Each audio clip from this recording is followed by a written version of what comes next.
Amy, I have 12 o'clock. Okay, we will call the meeting to order.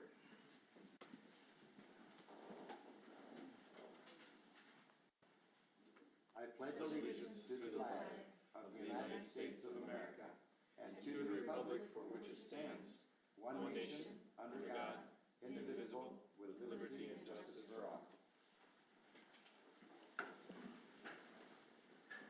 Amy, would you do roll call, please? Absolutely. Commissioner Dibdall. Here. Commissioner Wolf. Here. Commissioner Wire. Here. Commissioner Barish. Here. And Mr. Mayor Lindsay. Here. You have before you the agenda for today. Making a motion to approve the agenda. Second. We have a motion and a second. All those in favor signify by saying aye. Aye. Aye. Those opposed, same sign. Motion carries. Is there anything anyone wants to discuss on the consent calendar? If not, do I have a motion to approve? Motion to approve the consent calendar as presented. Second. We have a motion and a second. All those in favor signify by saying aye. Aye. Those opposed, same sign. Motion carries. Under unfinished business, approve first reading of ordinance number 1685, amend Appendix B, zoning section 1702. Jameson, you want to address that? Thank you, Mr. Mayor. This is the first reading of a zoning ordinance that has been tabled since the last meeting, so we're picking up where we left off. If approved today, it would still require a second reading to be approved at a future date. This zoning ordinance changes 2 parcels of land and changes the zoning to be light manufacturing. This went through the Planning Commission. They had a recommendation to approve on a 4-to-1 vote. Again, if this gets approved tonight, it still need a second reading for approval as well. I'll stand by for any questions. I just want to make a clarification, just for accuracy. Jameson, you said it was approved by the Planning Commission by a 4-to-1. It was 4-2. Oh, thank you. Appreciate that correction. 4-2 vote from Planning Commission. Thank you. Okay. Questions or comments? If not, do we have a motion? I believe there was a pretty in-depth conversation last meeting. Ryan, do you just have a quick recap and kind of go over the whole process again? Yeah, you're right. There was pretty extensive conversation had by the Planning Commission. They looked at it from the view of just simply the rezone, whether the area is appropriate to be zone light manufacturing rather than the highway business. But they did take into account what could be put there in the future, weighing both the options of the data center as well as other light manufacturing uses. In the end, they determined that the new zoning would match the surrounding zoning and the city's comprehensive land use plan, so they were comfortable providing that recommendation to the city commission. Again, theirs is just a recommendation. It's not really an approval. It's just recommending it to you.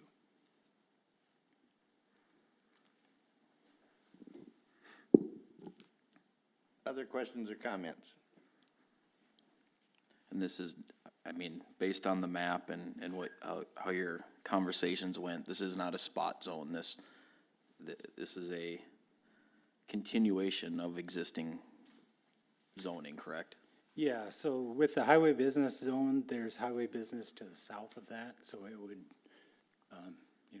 it was not a spot zone before, but it wouldn't be a spot zone now because of the light manufacturing that is on the east side of it. So this would make it contiguous with other light manufacturing.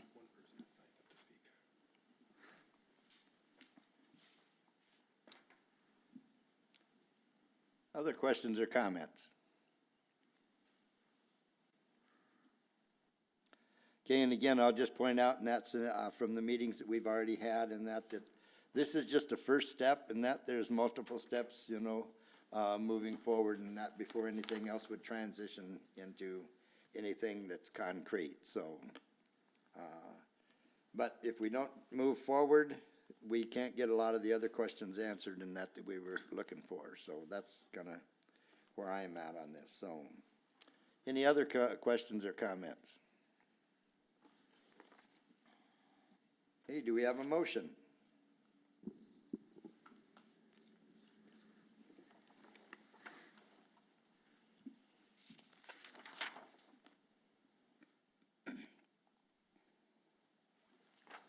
strictly, again, this is the rezone. We're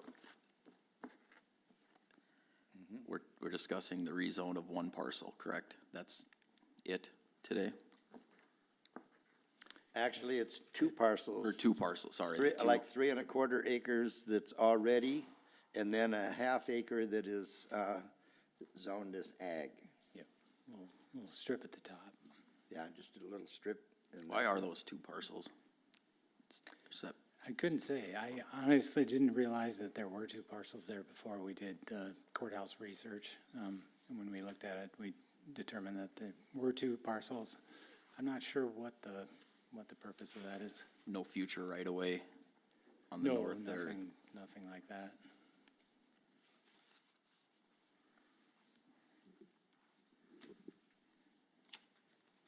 Other questions or comments?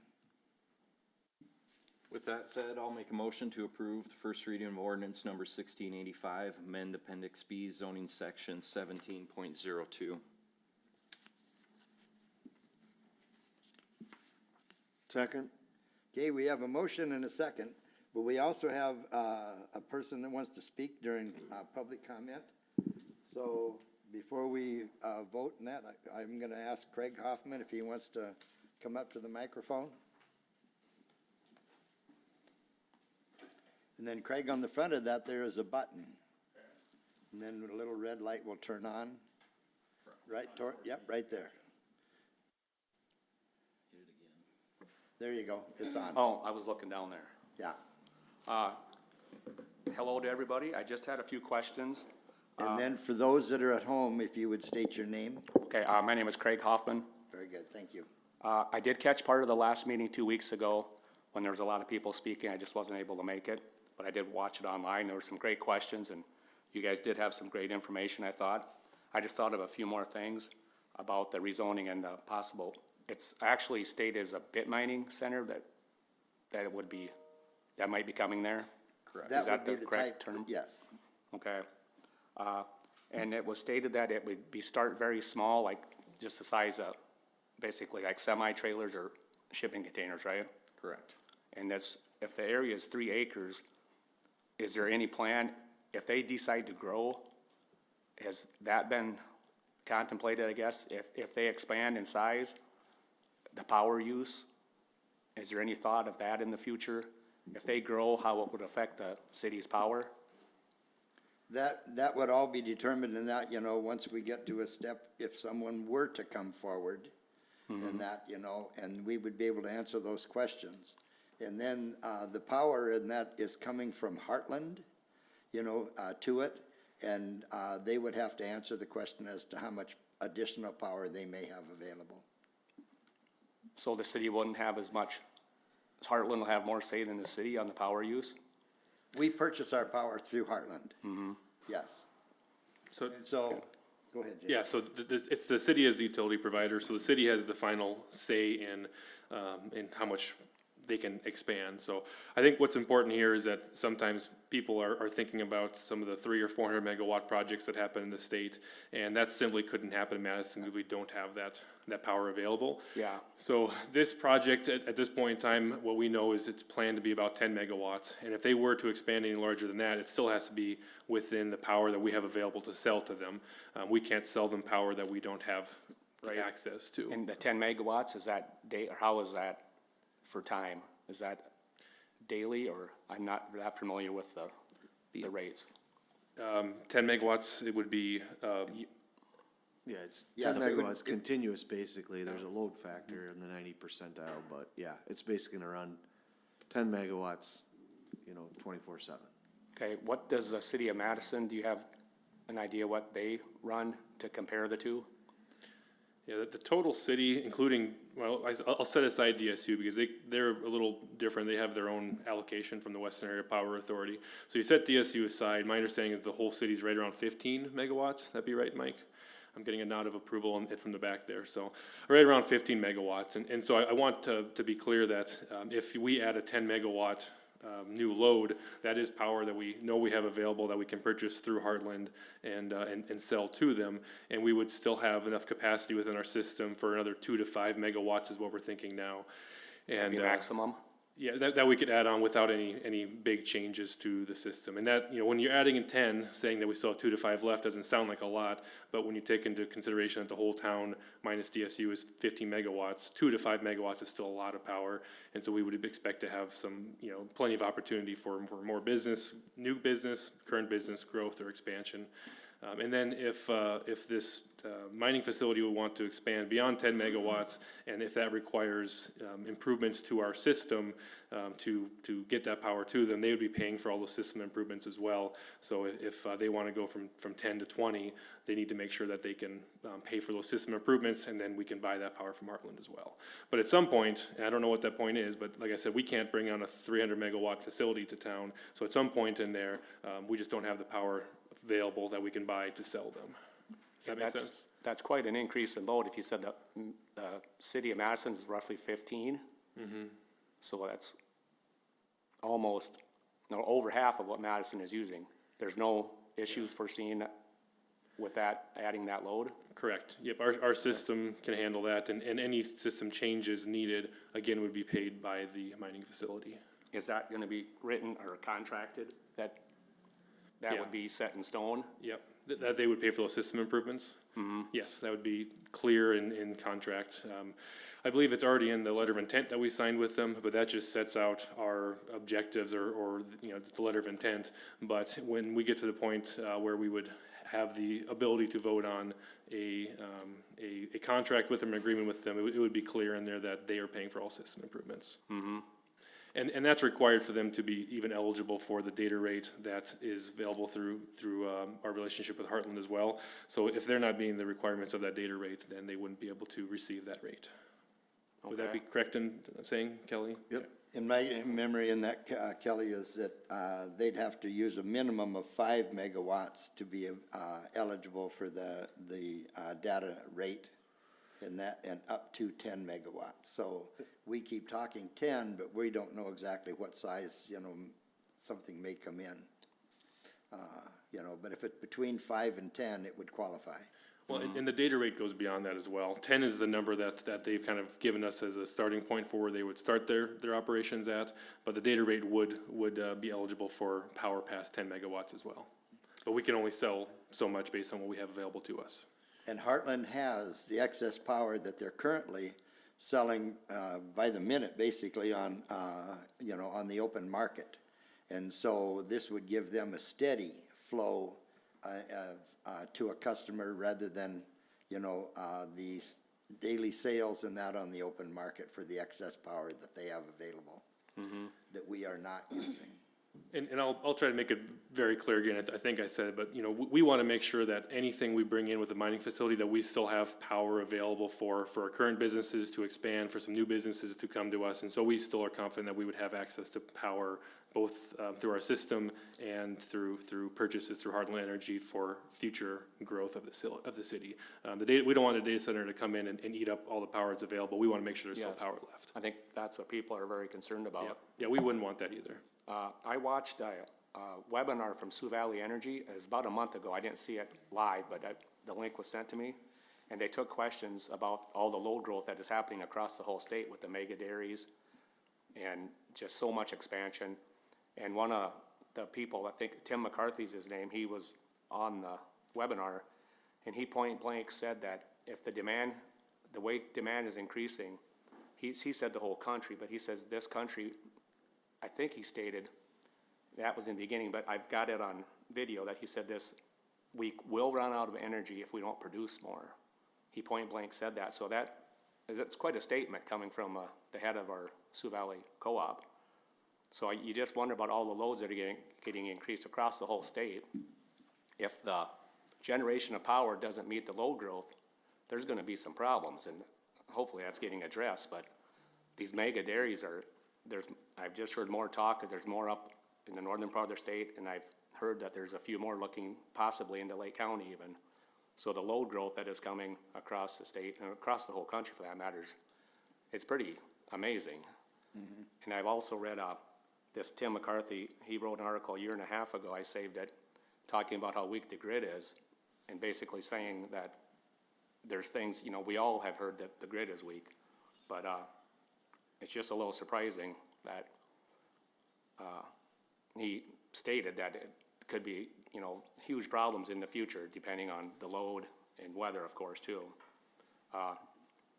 But, Two of the things in that we're doing right now, and that because our grid and that through East River and that, and then through Heartland, is being upgraded from 69 kV to 115. And so this has been in the works in that for a couple of years. And so we have two of our substations that are currently being upgraded and that to meet the new demand or the new power that's being brought to us. So that was already in the works and that and planned for well before this came about. So good. our system and that is being upgraded to meet, you know, what everybody else in our portion of the grid is doing at this point in time. well, that's good. Do have another thought. I think at the last meeting, somebody did bring up about Howard has basically the same facility. No, Or not the not- same not facility. the same, but They similar? have, they do have a data, mining center over there, but it's less than 1 megawatt. Mm-hmm. You know, so, It's quite a bit smaller than this one is proposed then? yes. Okay. Would there be any thought of the commission visiting with the Howard officials to see what that facility has done for Howard, if it's had any benefits or, you know, any negatives or positives?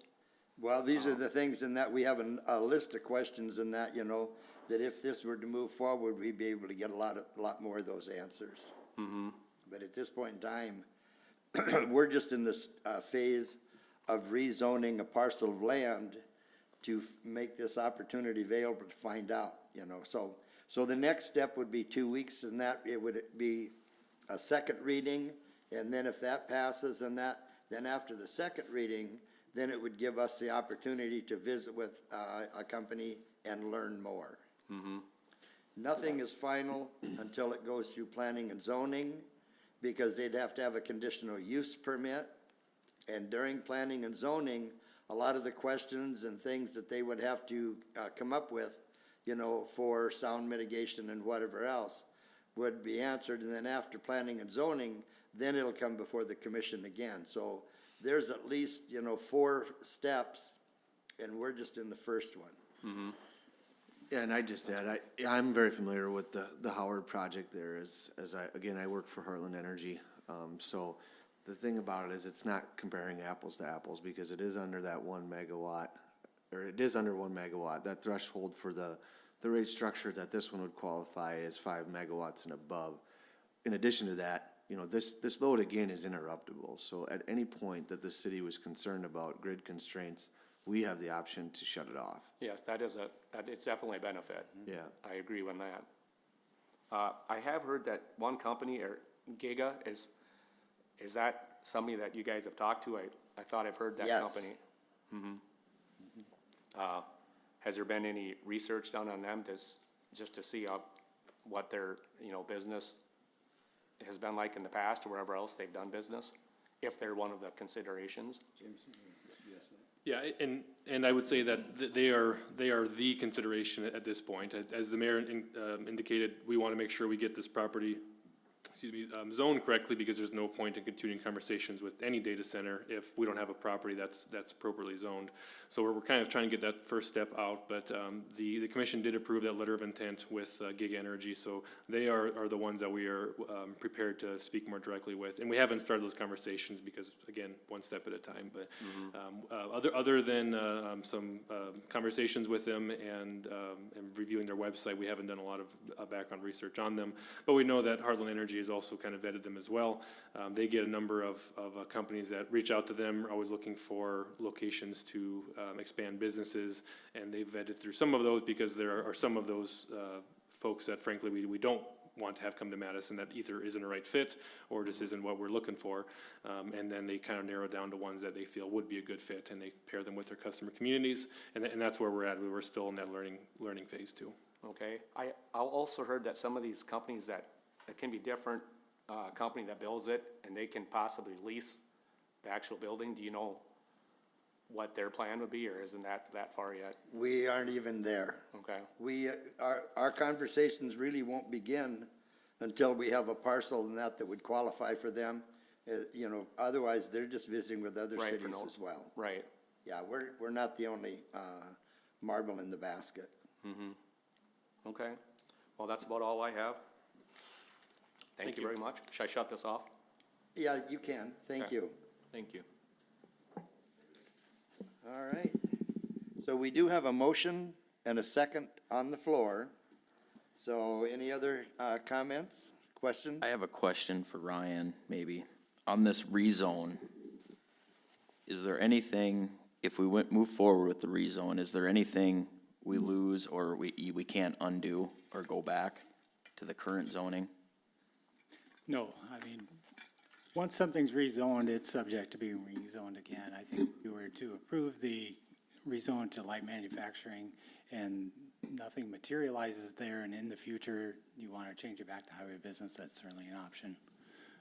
I think as staff have discussed, it's probably more appropriately light manufacturing there, just due to the fact that the concrete plant is right there, the gen plant is right there.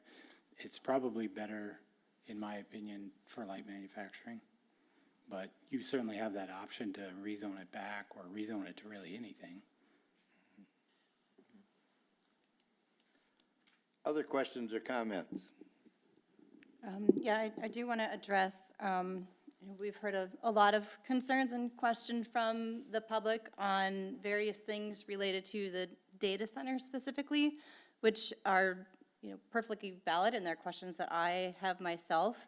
I do want to acknowledge that the little bit of feedback that I have heard that is actually germane to the rezoning question that is before the commission today, from landowners in the surrounding area that have a little bit of concern as to if this is rezoned to light manufacturing, could that potentially impact the plans that they have for possible future development on their land, if they want to do some residential development, or what is the noise impacts and things like that. So I do want to make sure we address those concerns. And, I think Ryan raises some valid points as to why it makes sense for it to be zoned light manufacturing. And given that this is a city piece of property, I do feel like we have some more control over the potential future use for that land to make sure that it is in keeping with protecting the surrounding neighborhood and area from impacts of noise, visuals, et cetera, anything like that. So with that said, I hear everybody else's concerns about the data center, but again, the question that is before us today is, does it make sense for this particular piece of land to be zoned light manufacturing?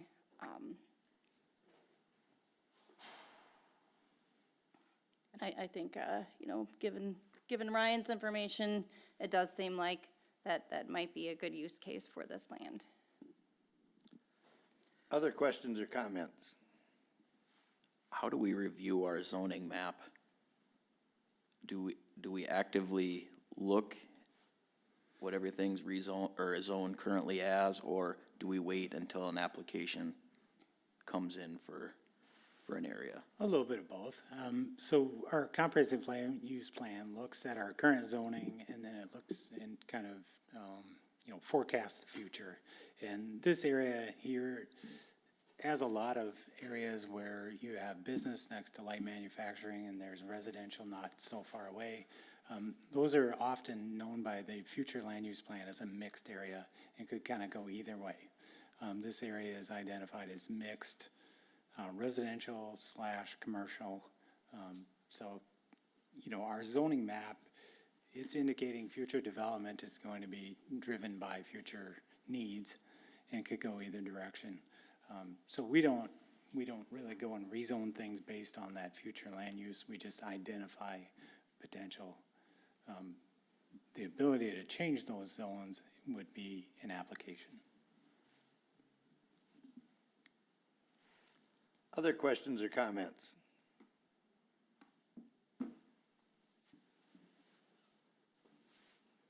Okay, again, we do have a motion and a second on the floor. If there's no future comments or further comments or questions, then I'll call for the vote. All those in favor, signify by saying aye. Aye. Aye. Those opposed, same sign. Motion carries. Okay, under new business, February 2026 city updates. Thank you, Mr. Mayor. I'll pause for a second while we get that pulled up on the screen for those to see.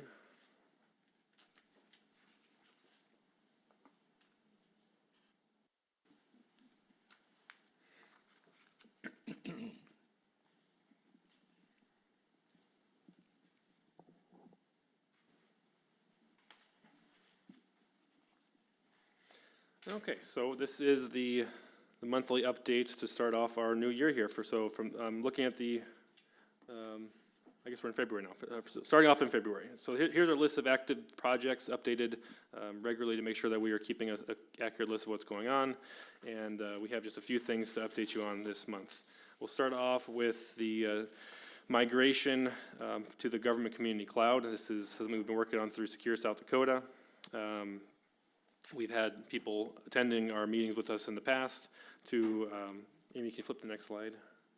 You're okay. So as you know, we've had other people in the past talk to us. We've had our IT director talk to us about some of the work that's being done here. And so we are actively making that migration to go from our standard Microsoft 365 business account into the community cloud. And so this provides for more secure servers that are domestically located here and provides that additional consistency and security that we would look for as a governmental entity. Flynn Field Lights, quick update here. So this was something that was budgeted for in 2026 to purchase materials for new lights to be installed at Flynn Field. The old lights are reaching the end of their life. And so we have ordered those materials and they were expected to be delivered today. And then with that in place, our plan would be to install the lights and the poles in the early spring. We want to make sure that we have lights at all times, so before we remove the old poles, we want to have the new poles installed, and ideally, we'd like to have those old poles removed. Also, this late winter, early spring, when the ground is still firm, if they aren't able to do that, if the timeline doesn't allow, we might be holding off to remove those lights until the following winter to make sure that we're not damaging any of the ground as we're driving around. But we are expecting those materials very shortly and looking forward to having some new lights installed at Flynn Field. Jumping into some past events, of course, we had the State of the City a week ago. So there's a second inaugural address, and the mayor was able to present the update to the public on a variety of issues. Moving over to the library, the public library has kicked off the new year. They had their New Year's Eve slumber party on December 31st, where kids are able to ring in the new year on noon, something that's a little bit more accessible for our kids in our town. And then they've also had the puzzle competition, which has become another annual tradition. And they have puzzlers come in to compete to see who can use their skills the fastest. Also at the library, they had story time, which is back. So we want to advertise that Monday nights they have story time at 5:30 p.m. And they also have them Tuesday and Wednesday mornings at 11 a.m. And the last event on this slide is the town hall that we hosted last Wednesday on the topic of the zoning and the data centers that are proposed, data center singular that's proposed for Madison. And so that town hall had a couple presentations where we had opportunity to engage with a number of residents, and we really appreciated the engagement and feedback we received during that time. Looking to the future, some upcoming events. We have a trivia, which is going to be starting up at the library, through the library, hosted at the office, and they also are planning for their Readers Fair, which is going to be on March 7th, where they're going to have speakers and other activities on display at the library. I think that's the last slide I got. Are there any questions? Okay. Questions or comments? Okay, and we addressed our public comment under announcements. Our next regular commission meeting will be Tuesday, February 17th at 5:30 p.m. So, do we have a motion to adjourn? Make a motion to adjourn? Second. We have a motion and a second. All those in favor, signify by saying aye. Aye. Those opposed, same sign. Motion carries. Thank you, everyone, for being here.